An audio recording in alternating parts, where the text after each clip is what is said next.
सभी का स्वागत है। मैं हूं साक्षी चौहान। चलिए बात कर लेते हैं बिहार की। बिहार की राजनीति का सबसे बड़ा अपडेट, जहां सत्ता का चेहरा बदल चुका है, समीकरण बदल चुका है और अब सवाल है कि क्या बदल जाएगा बिहार का भविष्य।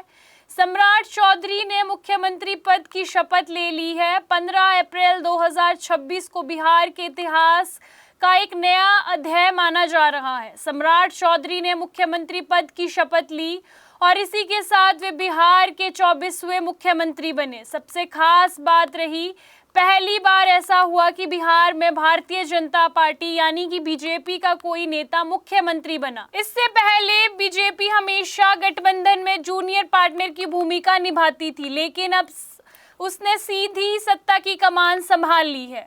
पटना के लोक भवन में आयोजित शपथ ग्रहण समारोह किसी बड़े राजनीतिक उत्सव से कम नहीं था।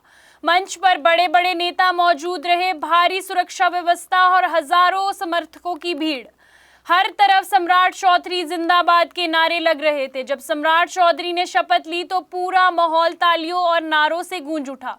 सम्राट चौधरी के साथ दो नेताओं ने उप मुख्यमंत्री पद की शपथ ली। विजय कुमार चौधरी और विजेंद्र प्रसाद यादव, ये दोनों नेता जेडीयू से आते हैं, जिससे साफ है कि गठबंधन सरकार अभी भी कायम है। देश के प्रधानमंत्री नरेंद्र मोदी ने सम्राट चौधरी को बधाई देते हुए कहा कि उनकी ऊर्जा और अनुभव बिहार के विकास में अहम भूमिका निभाएगी। नई सरकार जनता की उम्मीदों को पूरी करेगी या नहीं, ये तो आने वाला समय ही बताएगा। मोदी ने दोनों डिप्टी सीएम को भी शुभकामनाएं दी। हालांकि मुख्यमंत्री बदल गए हैं, लेकिन नीतीश कुमार की भूमिका को नजरअंदाज नहीं किया जा सकता।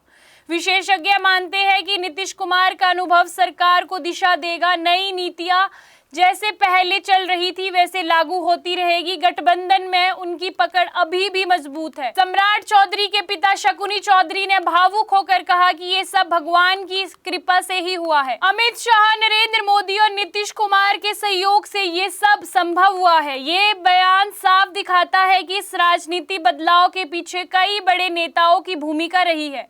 केंद्रीय मंत्री चिराग पासवान ने कहा कि हम सब मिलकर बिहार को मजबूत करेंगे, विकसित भारत के लक्ष्य को आगे बढ़ाएंगे। उनका ये बयान एनडीए गठबंधन की एकजुटता को दर्शाता है। जहां एक तरफ खुशी थी, वहीं दूसरी तरफ थोड़ी नाराजगी भी देखने को मिली। भाजपा कार्यालय के बाहर कार्यकर्ताओं ने हंगामा किया। गेट बंद होने पर उन्हें अंदर नहीं जाने दिया गया। नाराज कार्यकर्ता जमीन पर लेट गए। पुलिस ने कुछ लोगों को हिरासत में लिया, लेकिन बाद में छोड़ भी दिया। इससे ये संकेत मिलता है कि पार्टी के अंदर भी कुछ असंतोष मौजूद है।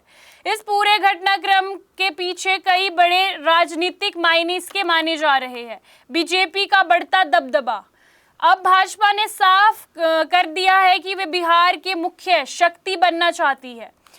जातीय समीकरण, सम्राट चौधरी की अगर बात की जाए तो वे ओबीसी समुदाय से आते हैं, जिससे सामाजिक समीकरण साधने की कोशिश की जा रही है। अब बात करते हैं भविष्य की रणनीति की।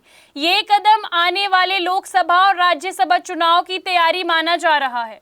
अब बात करते हैं असली परीक्षा की। नई सरकार को इन मुद्दों से निपटना होगा। बिहार में बहुत से ऐसे मुद्दे हैं जिसे इस सरकार को निपटना होगा, जैसे कि बेरोजगारी, युवाओं को नौकरी देना और उन्हें अच्छी शिक्षा देना। और बात करते हैं शिक्षा की।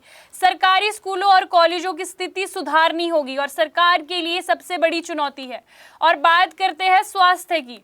अस्पतालों में सुविधाएं बढ़ानी होगी। अगर बात की जाए कानून व्यवस्था की तो क्राइम कंट्रोल करना बहुत जरूरी है। अगर बात विकास की जाए तो सड़क, बिजली, उद्योग, हर क्षेत्र में तेजी से विकास करना होगा। बिहार की जनता अब उम्मीद कर रही है नौकरी मिलेगी, भ्रष्टाचार कम होगा, शिक्षा और स्वास्थ्य सुधरेगा, राज्य का विकास तेजी से होगा। बिहार को मिल गया है नया सम्राट। अब देखना होगा कि ये सम्राट सिर्फ नाम का रहता है या काम से भी इतिहास रचता है।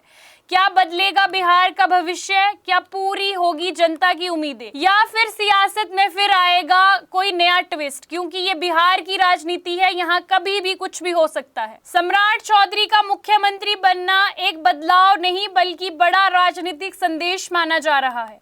बीजेपी अब मजबूत स्थिति पर है। जनता को नई सरकार से उम्मीद है।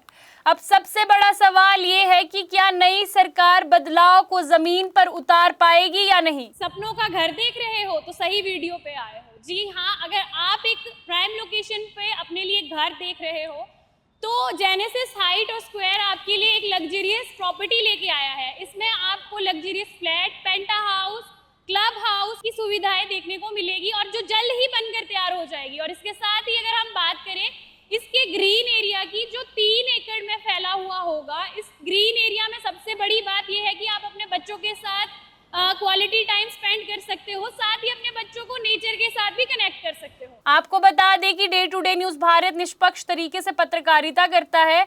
हमारा कोई भी रिपोर्टर फील्ड में किसी से कोई उपहार या विज्ञापन स्वीकार नहीं करता और ना ही किसी को ब्लैकमेल करता।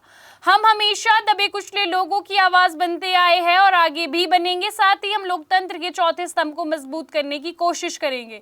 अभी के लिए फिलहाल इतना ही। देश दुनिया की तमाम खबरें जानने के लिए day to day news Bharat को देखते रहे। साथ ही हमारे चैनल को लाइक, शेयर और सब्सक्राइब करना ना भूलें। नमस्कार।